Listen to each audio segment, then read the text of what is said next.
Hello students, today we will discuss about free fall. Free fall क्या होता है? जब कोई भी ऑब्जेक्ट केवल ग्रेविटेशनल फोर्स की वजह से टुवार्ड्स द अर्थ आएगा, अर्थ के ऊपर फॉल होगा, उसको हम कहेंगे फ्री फॉल कंडीशन है। उसके ऊपर ना तो कोई एयर रेजिस्टेंस लगेगा, ना किसी तरह का फोर्स लगेगा, फ्रिक्शनल फोर्स लगेगा या फिर कोई दूसरा काइंड का फोर्स उसके ऊपर एक्ट नहीं होगा। केवल ग्रेविटेशनल फोर्स की वजह से ही ऑब्जेक्ट जो है वो नीचे आएगा, उसको हम कहेंगे फ्री फॉल कंडीशन है। फ्री फॉल कंडीशन के टाइम पे जो ऑब्जेक्ट की जो डायरेक्शन होती है वो चेंज नहीं होती, सेम रहेगी। जो डायरेक्शन स्टार्टिंग में थी वही रहेगी। और जो वेलोसिटी है, मैग्नीट्यूड है जो वेलोसिटी का, वो चेंज होगा। और अगर change in magnitude in velocity होगा, इसका मतलब क्या है कि एक्सेलरेशन प्रोड्यूस होगा ऑब्जेक्ट के अंदर। Whenever object falls towards the earth, acceleration is involved due to gravitational force. This is called acceleration due to gravity.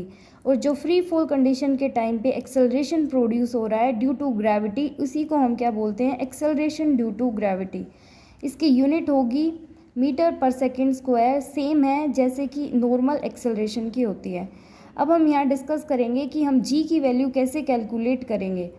तो सेकेंड लॉ ऑफ मोशन क्या कहता है? Force equals to mass into acceleration. यहाँ पे acceleration due to gravity है तो mass into जी लेके चलेंगे हम। ये मास ऑफ ऑब्जेक्ट है और g acceleration due to gravity. Universal law of gravitation क्या कहता है? Force equals to product of their masses divide by distance between them. जो ऑब्जेक्ट के बीच में, दोनों ऑब्जेक्ट के बीच में जिनके बीच में हम फोर्स निकाल रहे हैं, उनके बीच का डिस्टेंस है ये डी। तो दोनों फोर्सेस हैं, इनको इक्वल रखेंगे तो जी की वैल्यू आ जाएगी Gm1 डिवाइडेड बाय में डी स्क्वायर। ये क्या रिप्रेजेंट कर रहा है कि जो जी की वैल्यू है वो इंडिपेंडेंट है मास ऑफ ऑब्जेक्ट के, क्योंकि ये जो m1 है ना, ये मास ऑफ अर्थ है। तो जी जो एक्सेलरेशन ड्यू टू ग्रेविटी है वो इंडिपेंडेंट होती है मास ऑफ ऑब्जेक्ट के, वो मास ऑफ अर्थ के ऊपर डिपेंड करती है। और जो डिस्टेंस है दोनों ऑब्जेक्ट के बीच में उसके ऊपर डिपेंड करेगी। अब जो वैल्यू ऑफ जी है पोल्स के ऊपर वो ग्रेटर होगी in comparison to value of G at the equator, क्योंकि जो अर्थ का रेडियस है वो इंक्रीज होता है फ्रॉम पोल्स टू इक्वेटर पे। अगर डिस्टेंस ज़्यादा होगा तो जी की वैल्यू क्या होगी? कम हो जाएगी। और अगर डिस्टेंस कम होगा तो जी की वैल्यू क्या हो जाएगी? ज़्यादा हो जाएगी। इसलिए जो जी की वैल्यू पोल्स के ऊपर है वो ज़्यादा है इन कंपैरिजन टू इक्वेटर। आगे देखो जी ऑफ अर्थ, यहाँ पे हम इन सब कांस्टेंट वैल्यूज़ को पुट करेंगे जी की वैल्यू के अंदर। तो G on surface of earth answer आएगा 9.8 मीटर पर सेकेंड स्क्वायर। जो एक्सेलरेशन ड्यू टू ग्रेविटी है ये हर प्लेस के ऊपर डिफ़र करेगी। अर्थ के ऊपर अलग है, मून के ऊपर अलग है, प्लैनेट के ऊपर अलग है, तो ये डिफ़र करती है। आगे एक टर्म आती है ग्रेविटी। ग्रेविटी क्या होता है? Gravitational force of the earth. Gravitational force क्या होता है? किन्हीं भी दो ऑब्जेक्ट के बीच में जो अट्रैक्टिव फोर्स होता है, अगर वही अट्रैक्टिव फोर्स अर्थ के बीच में और ऑब्जेक्ट के बीच में हो जाए तो उसको हम ग्रेविटी बोल देते हैं।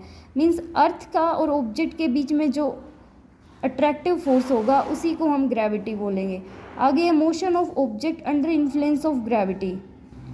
गैलीलियो ने एक एक्सपेरिमेंट किया। उसने क्या लिया? उसने दो बॉल्स ली of different sizes, different masses की।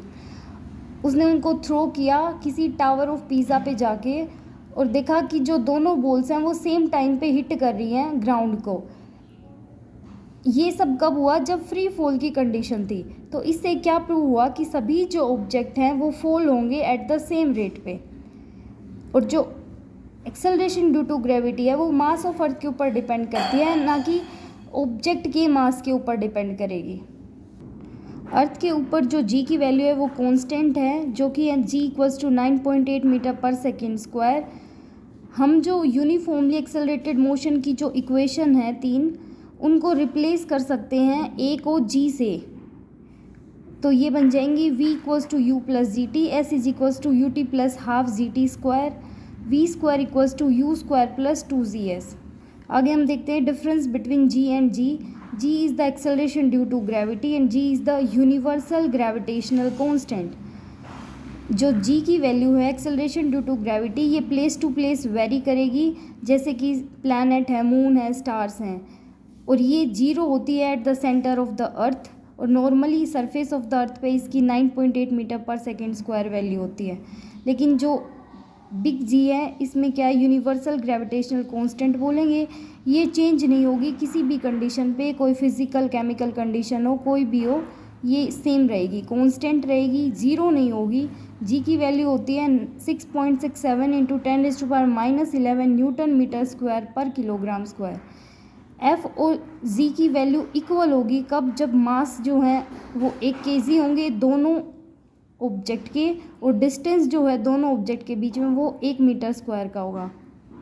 और ये जो जी की वैल्यू है ये फ्री फॉल कंडीशन में एप्लीकेबल है, जब केवल ऑब्जेक्ट जो है ग्रेविटेशनल फोर्स की वजह से डाउनवर्ड डायरेक्शन में हो रहा है, अर्थ को हिट कर रहा है, तब पॉसिबल है ये। Thank you.